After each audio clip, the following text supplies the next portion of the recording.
I'm Danny Dyer. Playing hard men and acting tough has been my bread and butter. But now I've got a new role. I'm going to be tracking down some of the most feared men in the country on both sides of the law.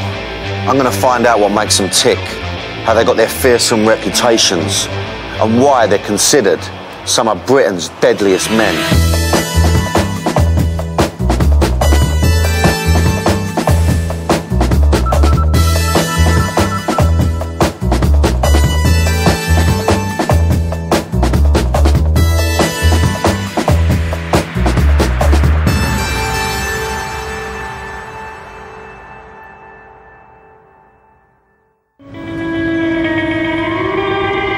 He's been a football hooligan,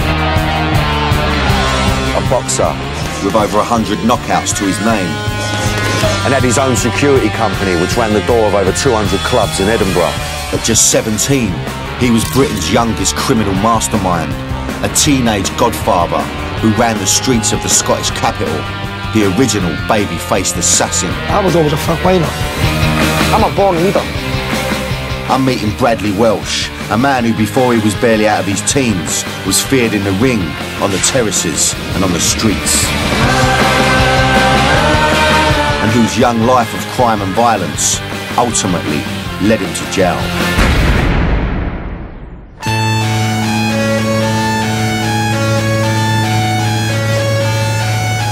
Now, I've met him before when we made a film about football hooligans a couple of years ago, so I know all about his fearsome reputation.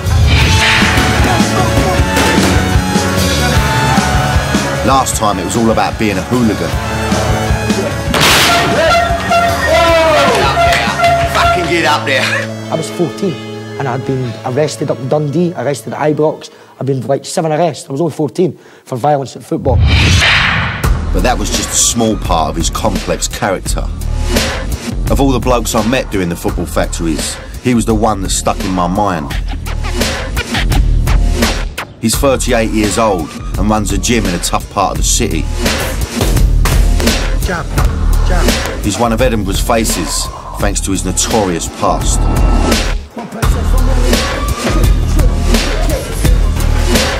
Brad's a force of nature. I mean, he's one of these guys that you'll maybe meet 2 or 3 of them in a lifetime. Scary, man. Just scary.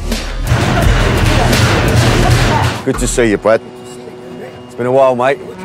Oh, cheers. It must take something special to be a big player in the criminal underworld before you're old enough to buy a drink. So I've come back to get the rest of his story. So obviously, look, it's going to be nice to spend a bit of time with you properly, you know. Come up here and we'll show a bit of Edinburgh. It's a beautiful city, as you can see. Yeah. We'll maybe take you a wee bit of the sort of part of the cities that people don't see, yeah? Yeah. And the underbelly a wee bit, yeah? Yeah. Have a look here. Already I'm remembering that Bradley's brain works at 100 miles an hour and he wants to cram in as much as possible. He's eager to tell me everything about the city, but will he be as keen to talk about himself? He's going to give me a tour of Edinburgh, but what I really want is a tour of inside Bradley's head. Now, I just don't know how far he's going to let go. I just get a sense that he's holding back a little bit, you know, which doesn't surprise me, really. I get the feeling that Bradley isn't proud of his criminal past, and now that he's a reformed character, he doesn't want to be seen bragging about his exploits. So what, if anything, am I going to find out?